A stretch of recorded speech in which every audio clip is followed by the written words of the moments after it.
오늘 이 시간에는 성경 말씀 요한복음 20장 30절로 31절을 중심으로 해서 성경을 주시는 목적, 첫 시간을 갖겠습니다. 영국의 역사 철학자 토인비는 사람이 주창하는 어떠한 사상과 철학도 한 세기 곧 100년을 넘기지 못하고 사라질 수가 있지만은 세기를 거듭할수록 많이 읽히는 책은 성경밖에 없고 그 효과가 급증할 뿐이라고 하였습니다. 성경은 21세기 넘어서도 여전히 베스트셀러가 되는 이유는 다른 종교의 성경전처럼 있음직한하고 픽션에 의해서 쓰여진 것이 아니라 불변의 진리가 담겨진 사실이기 때문일 것입니다. 더욱 신비한 것은 40명의 사람이 1600년간에 걸쳐 시대와 장소와 문화와 생활 풍습이 다른 상황에서 집필을 하였는데도 불구하고 일관성 있게 책도로 집대성되었다는 것일 것입니다. 이런 성경책의 원한자가 영원 저부터 자존하신 하나님이시기 때문에 그러한 것입니다. 하나님은 지금도 살아계셔서 택하신 백성들의 성경 말씀에 따라 순종의 삶을 살도록 돌보고 계십니다. 예수님께서도 필사본의 구약 성경을 믿고 생각하시는 그로서 사람들을 가르치셨습니다. 40일 금식 이후 마귀를 격퇴하실 때도 성경 말씀을 하셨고 부활에 대해 말씀하실 때도 성경 말씀을 인용하셨습니다. 성경은 길이요 생명이라고 부르신 예수를 통해 하나님을 알게 하는 책이요 안개같은 인생의 미래를 향해 나아가는 나침반의 역할을 하는 책이라는 사실을 알 수가 있습니다. 이런 성경책을 우리에게 주신 것은 여러가지 뜻이 있겠지만 성경 말씀 중에서 6가지를 발차여 본으로 삼았습니다. 그 중에서 오전에 3가지를 가지고 상고하겠습니다. 그 첫째는 예수는 그리스도이심을 믿게 하기 위해서라는 것입니다. 두 번째는 성도를 거룩하게 하기 위해서라는 것입니다. 세 번째는 하나님이 사람으로 온전케 하기 위해서라는 것입니다. 이러한 말씀을 상고하는 건 피차의 은혜를 받고 받은 은혜를 우리 실생활에 실천하고 적용함으로써 믿음의 성숙하죠. 그로 인해 복을 받은 우리 모두가 되시기를 예수의 이름으로 축을 드립니다. 첫째는 예수님을 그리스도이심을 믿게 하기 위해서라고 했습니다. 요한복음 20장 30절 31절의 기록을 찾아보면 예수님께 제자들 앞에서 이 책에 기록되지 않은 다른 표적도 많이 행하였으나 오직 이것을 기록하면 너희로 예수님께서 하나님의 아들 그리스도를 믿게 하려 하며 또 너희로 믿고 그 이름을 힘입어 생명을 얻게 하려 함이라 하고 밝히셨습니다. 본문 30절로 31절의 말씀은 요한복음 20장 1절 29절에 걸친 어느 누구도 부인할 수 없는 부활에 관한 기록한 목적이 무엇인을 밝혀주는 결론의 부분입니다. 그것은 곧 예수님이 하나님의 아들 그리스도를 무엇 사람들에게 믿게 하고 그 이름을 힘입어 영생을 얻게 하라는 것입니다. 본문은 예수님께서 초림하신 이후 공생애를 통해 행하신 사역의 본서에 기록된 것보다 훨씬 더 많다는 것입니다. 그렇지만 독자들로 하여금 예수 그리스도를 하나님의 아들로 믿고 구원과 영생을 얻도록 만드는 데 필요한 내용만을 선별해서 기록했다는 사실을 본문 30절에서 밝혔습니다. 진정 예수님의 가르침과 이적을 낱낱이 글로 기록한다면 아마도 이 세상에 모두 둘 수 없을 만큼 방대하기 때문에 불가능합니다. 찬송가 304장의 가사처럼 하늘을 두루마리 삼고 바다를 먹물 삼아도 다 쓰지 못한다고 했습니다. 그처럼 성경의 기록의 목적이 예수님의 행적을 빠짐없이 소개하는 데 있는 것이 아니라 복음을 전가하고 기독교 신앙을 전파하려는 데 있으므로 그것은 또한 불필요한 일이기도 한 것입니다. 요한복음 21장 25절의 말씀입니다.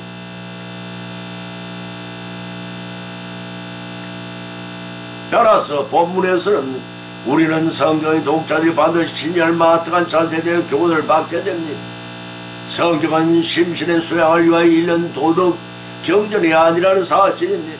사람들에게 종교적인 호기심을 만족시키기 위한 허구적인 신화집도 아닙니다. 그것은 우리의 구원과 영생에 관한 유일무이한 가르침이 성경에 기록했기 때문에 우리는 성경을 살아계신 하나님의 진리 말씀을 받아서 읽어야 하는 것입니다. 요한복음 5장 39절에서 예수님께서 친히 말씀하시기를 너희가 성경에서 영생을 얻는 줄을 생각하고 성경을 상고하거니와 성경이 곧 내게 대하여 증거하는 것이로다 하신 말씀을 명심해야 할 필요가 있습니다. 보면 20장 30절에서 이제 저자 요한은 거의 긴 복음서를 요약하는 결론을 제시합니다. 요한은 보면 12장 44절 50절을 통해 예수님께서 공생에 동안 강조하신 구원과 영생의 진리에 대해서 요약하였고, 본문 20장 24절 29절에서는 예수님의 순환과 부활을 통한 확고한 믿음이 교회에 파급된 사실을 도마의 신앙 고백을 통해서 강조하시면서 요한복음의 후반부의 결론을 제시하고 있습니다. 그래서 동 30절에서 예수님께서는 다른 표적도 많이 행하였나니라고 전제하셨습니다.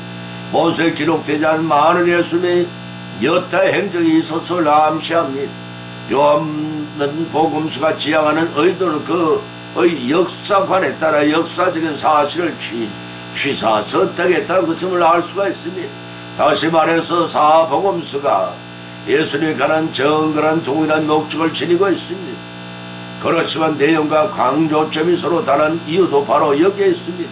무엇에 초점을 맞추느냐는 것입니다. 특히 요한이 예수의 많은 이적 중에서 선택하여 소개한 것은 첫째는 요한복음 2장 1절로 11절을 통해 물로 포도주를 만드신 이적입니다. 두 번째는 요한복음 4장 46절로 54절을 통해 왕의 신하들의 병을 고쳐주신 일입니다. 세 번째는 요한복음 5장 2절로 9절을 통해 38년 된 병자를 고쳐주신 신의 언사입니다. 네 번째는 요한복음 6장 4절로 13절을 통해 5,000명의 군중을 먹이신 일입니다.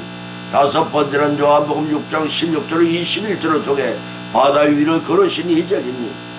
여섯 번째는 요한복음 9장 1절로 7절을 통해 나면서 소경된 자를 고쳐준 일입니다. 일곱 번째는 요한복음 11장 1절로 44절을 통해 죽은 지 나흘 된 나사로를 살린 일입니다. 이러한 표적을 가급적 공간복음서와 중복을 표하면서 요한이 강조하고 싶은 것은 하나님의 아들로서의 예수님을 잘 증거하는 주는 것들입니다. 이러한 표적들을 강화체로 삽입하여 표적의 의미를 더욱 확실하게 드러내고 있습니다. 신뢰를 들어보면 요한복음 22절로 36절에서는 하나님과 동등된 분이심을 밝혔고, 요한복음 5장 17로 14절대로 기록되어 있습니다.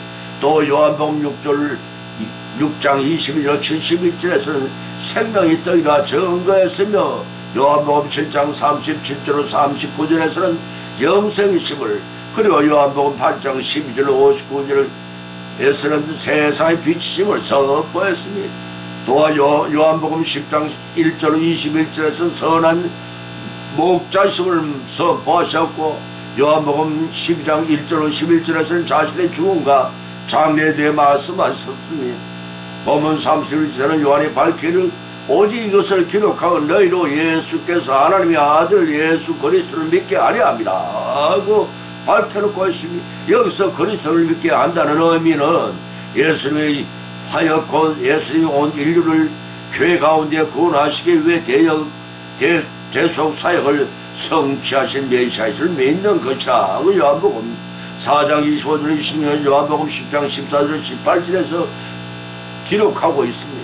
따라서 예수님이 하나님의 아들이자 그리스도를 믿는 것은 곧 예수님이 온 인류에게 영생을 가져주실 유일하신 하나님과 사람 사이의 중보자요, 선악과 범죄로 워소됐던 하나님과의 막힌담을 허시는 중보자이신을 믿는 것이라 하고 디모데전서 2장 5절, 히브리서 9장 15절에 밝혀있습니다.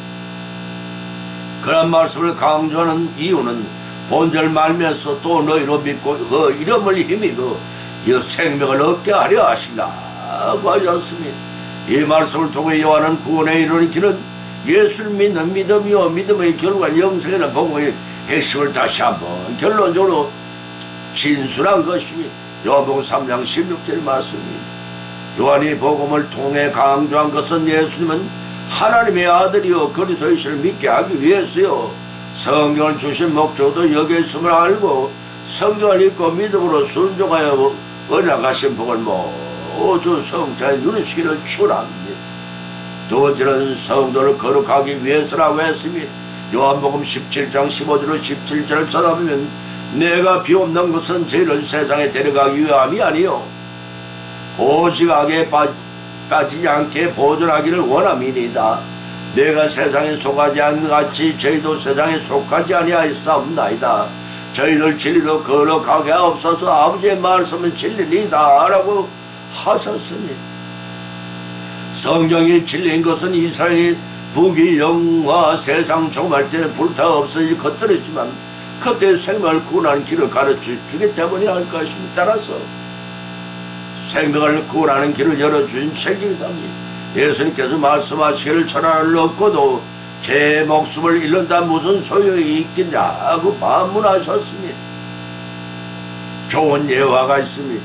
인도의 세 사람의 힌두교 학자들이 강을 건너기 나룻배를 탔습니다. 날씨가 잔뜩 흐려서 곧 바람이 몰아치고 가다으나 그들이 채초하기에 배석하고 하는 수신 노를 적기 시작했습니다. 세 사람 중 힌두교 학자 한 사람이 사공을 향해 이렇게 모았습니다. 처문학에 대해 좀 아십니까? 그래서 사공은 뜻밖의 질문에 이렇게 대답했습니다. 평생 너만 적고 사는 주제 무엇을 알겠습니까? 전혀 아는 것이 없습니다요. 그 말을 들은 그 학자는 혀를 끌끌 차면서 인생을 헛살았구나고 했습니다. 그 말에 사공은 기분이 몹시 언짢아졌습니다. 다른 학자들도 한마디씩 했습니다. 철학을 아느냐 힌두교 경전을 아는 게 있느냐 생물학 등에 대해서도 과시하듯 자꾸만 물어댔습니다. 짜증이 난 사공은 아무것도 모르는 무식쟁이인이 더 이상 묻지 말라고 화를 벌컥 냈습니다. 그래야 세 사람이 힌두교 학설에 불쌍하다는 듯 혀를 차면서 조롱하듯 한마디씩 추가했습니다. 바로 그때 강한 돌풍에 불어와 나룻배가 그만 뒤집히고 말았습니다. 세 사람이 힌두교 학자는 수용법을 모르는지 살려달라고 비명을 질렀습니다. 배상은 기세 좋게 그들을 향해 소리쳤습니다. 여보시오들 당신은 수용도 못 배워서 참 딱하기도 하시라. 그렇다면 당신의 생명의 전부를 잃은 것이오 라고 했더랍니다. 이처럼 세상에 많은 학문들은 인간이 살아가는 데 편리하기는 하지만 인간의 생명과 영혼을 구원하지는 못합니다. 그러나 성경은 영혼을 구하는 길을 안내하고 영생의 천국으로 인도하는 나침반의 역할까지도 다 감당하고 있습니다. 성경에 주신 목적이 여기 있고 정의에 살 수 있는 성도를 거룩하기 위해서임을 우리는 곧 알 수가 있습니다. 본문 15절 서두에서도 밝히기를 저희를 세상에 데려가시기 위함이 아니오라고 했습니다. 초림하신 사역을 마친 예수님께서는 아버지께로 성교회하시지만 제자들은 세상에 해야 할 사역에 남았으므로 서로 연합하여 그리스도를 증거해야 한다는 것입니다. 요한복음 12장 27절 말씀이 다시 말해서 공생의 기간 동안 예수님께서 제자들과 함께 지낸 것은 곧 바로 함께 아버지께로 가기 위함이 아니라 이 세상의 주님을 증거할 정의를 남기기 위함이었습니다. 그 위에 대해서 본절 말미에서 기록하기를 오직 악에 빠지지 않게 보존하기 위함이라고 밝혀주셨습니다. 계시록 3장 10절에서도 기록하기를 내가 또한 너희를 지켜 시험의 때를 면하게 하리니 이런 장차 온 세상에 임하여 땅에 거하는 자들을 시험할 때라는 말씀을 연상케 합니다. 이런 미래의 종말의 론에 대한 권고의 말씀이답니다. 따라서 본문에 예수님의 정보 기도는 지금부터 재림하시는 그날까지 제자들의 악에 빠지지 않고 복음을 잘 전거할 수 있도록 보존케 해달라는 중보 기도인 것이니 왜냐하면 제자들은 세상에 속한 자가 아니라 예수님께 속한 자이기 때문입니다. 그래서 본문 17절 예수님께서는 죄를 진리로 거룩하게 하옵소서라고 하나님께 간청했던 것입니다. 여기서 거룩하다는 헬라어 아조라는 뜻은 하나님께 제사를 드릴 때 사람이나 사물을 세속적인 것으로 분리한다는 의미로 쓰여졌습니다. 때문에 거룩한 자체이신 하나님께 제자들의 미래의 사역을 위해 악으로 분리시켰다는 것입니다. 하나님이 거룩하신 제자를 거룩하게 악으로부터 분리시켜 생명의 복을 전파해 주시자는 뜻입니다. 왜냐하면 그 연한 본절 말미에 밝히시는 아버지의 말씀을 진리이기 때문이라는 것입니다. 존재 자체가 진리신 하나님이 계시만 참된 성결을 가능케 한다는 맥락에서 하신 말씀인 것입니다. 다시 말해서 하나님의 본질 그 자체인 진리의 구체적인 모습은 바로 말씀입니다. 시편 119편 142절의 말씀에 따라서 모든 성도에게서 하나님의 말씀 곧 진리를 행하는 기준이요 절대로 무호함으로 말씀을 통해서만이 하나님이 원하시는 기준에 맞게 거룩해질 수 있다는 것입니다. 디모데전서 4장 5절의 말씀입니다. 예수님의 중보 기도는 악에 빠지지 않게 기도하셨습니다. 거룩하게 되기를 기도하셨습니다. 하나가 되기를 기도하셨습니다. 이것이 성경을 우리에게 주신 목적이십니다. 주님이 중보 기도하신 뜻대로 거룩한 성도로 되어 세상과 구별이 되고 하나님과 가까워지는 거룩한 삶을 통해 성리하시는 성수 주간이 되시기를 예수 이름으로 간절히 축원을 드립니다. 세 번째는 하나님은 사람으로 온전케 하기 위해서라고 했으니 디모데전서 3장 15절로 17절을 찾아보면 기록하기를 또 내가 성경을 알았나니 성경은 너희로 하여금 그리스도 안에 있는 믿음으로 말미암아 구원에 이르는 지혜가 있게 하느니라. 모든 성경은 하나님의 감동으로 된 것으로 교훈과 책망과 바르게 함과 의로 교육하기에 유익하니 이는 하나님이 사람으로 온전케 하며 모든 선한 일을 행하게 온전케 하려 함이라고 밝히셨습니다. 성경에는 믿음으로 말미암아 구원에 이르는 지혜와 온전한 사람이 되도록 하는 교훈과 책망을 바르게 함이 담겨져 있습니다. 사랑하는 성도 여러분, 우리는 이러한 하나님 말씀 얼마나 가까이 생활하고 있다고 생각하십니까? 또한 그 어떠한 자세로 그 말씀을 상고하고 계시는지요?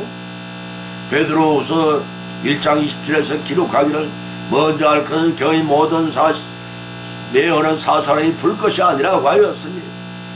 적형제거나 자기 생각대로 풀 것이 아니란 말씀입니다. 신중하게 풀고 함부로 해석해서는 안 된다는 것입니다.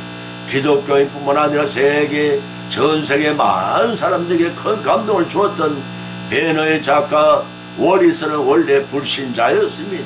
성경을 공하고 황당무계한 것이라고 맹렬히 비판하던 자였습니다. 그는 어찌나 하나님을 믿는 일에 반대한 일에 열심했는지 말로만 성경의 허구성과 기독교의 불필요성을 강조하는 데 거치지 않고 그것을 책으로 써서 세상 모든 이에게 읽히고자 결심한 데까지 이르렀습니다. 그래서 그는 당장의 성경의 허구성을 밝혀 책으로 내기 위하여 성경을 자세히 읽기 시작했습니다. 그래야 성경을 성공적으로 신랄하게 비판할 수 있다고 생각하기 때문이었습니다. 성경을 대하는 그의 마음은 완악하였고 그의 눈은 성경 가운데 잘못된 것을 발견하라고 번뜩였습니다. 그러나 창세기로부터 읽어가는 도중 그의 마음속에 조금씩 놀라운 변화가 서서히 일어나기 시작했습니다. 드디어 메시아의 신인 예수 그리스도의 탄생과 인류의 죄를 대속하기 위하여 십자가를 지시는 말씀이 이르러서는 그만 솟구쳐 올라오는 감동의 은혜를 주체할 수가 없었던 것입니다. 그의 완악하고 비판적인 불신의 마음에 그리스도의 구원의 사랑과 안식이 찾아들었던 것입니다. 그 사랑에 감격한 원리스는 기독교를 비판하고 성경을 농락하던 붓을 꺾고 그 대신 만원의 신금을 울리고 그리스도에 인도하는 불후의 명작 베드로를 체포했습니다. 영화 감독 윌리엄 와일러는 완성된 영화 신사위를 보고 하나님 제가 이 영화를 만들었습니까? 감격하여 오히려 감사했다고 전해집니다. 이렇듯 하나님의 감동으로 된 성경은 주 예수를 믿는 믿음으로 말미암아 구원해주게 하며 우리가 새 사람이 되어 바르고 이롭게 세상을 살아가다가 본향으로 인도해주는 능력의 말씀인 것입니다. 박금철 목사님 말씀입니다. 보면 16절에서도 기록하기를 모든 성경은 하나님의 감동으로 된 것이라고 하였습니다. 하나님의 영감으로 기록된 것이 성경의 말씀입니다. 그뿐 아니라 교훈과 책망과 바르게 함과 의로 교육하여 유익한 책이라고 하였습니다. 보면 17절에서는 이런 하나님의 사랑은 온전케 하며 모든 선한 일을 행하기에 온전케 하려 함이라고 결론을 내렸습니다. 이러한 성경을 주신 목적은 인생이 어찌 살아야 할지를 발견하게 되고 흙으로 돌아가야 할 인생을 영성으로 인도하시는 하나님의 사랑을 발견하게 되고 그러한 사랑을 힘입은 성도는 어떤 일을 해야 하는지 사명감을 발견하게 됩니다.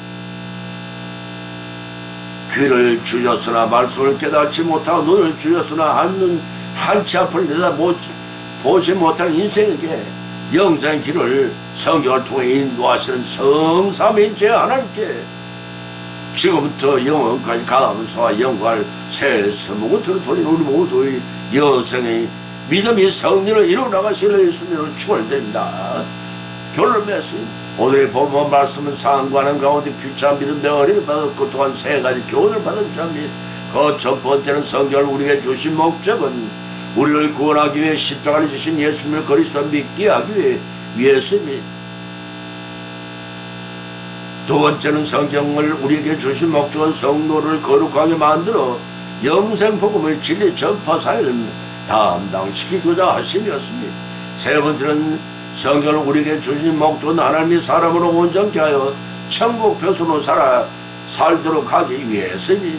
이러한 교훈을 받은 것은 걷지 말고 받은 말씀을 우리의 실생활에 실천하고 적용하여 믿음으로 성숙되고 그로 인한 복을 받고 천국에서 영생을 누리시는 우리 모두의 성령 믿음 생활이 되시기를 예수님의 이름으로 간절히 축원을 드립니다. 찬송가 359장을 올리겠습니다.